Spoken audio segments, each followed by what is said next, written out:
Guys, tumaas daw ang scam calls dito sa Pilipinas. Story time tayo kung anong nangyari.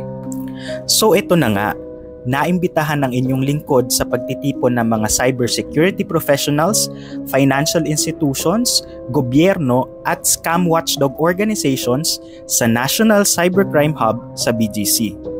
Napag-alaman na tumaas ng 225.17% ang mga scam calls ngayong first quarter ng taon kung ikukumpara noong first quarter ng nakaraang taon.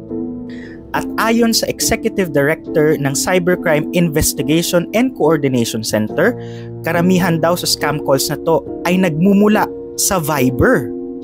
Ang mga tawag na ito o scam na ito ay spoofing o yung mga nagkukunyaring ibang tao.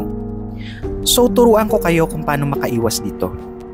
So punta kayo sa Viber, punta kayo sa privacy settings at scroll down kayo. Makikita nyo to. Yang show your photo, dapat wala yan check.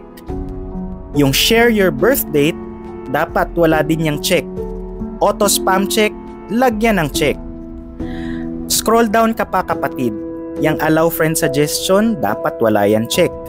Tapos, itong control who can add you to groups, pindutin mo yan. Pagka pindot mo, magpa-pop up to. Tanggalin mo sa anyone, ilagay mo sa my contacts lang. Gets? Follow for more money tips and stay smart out there.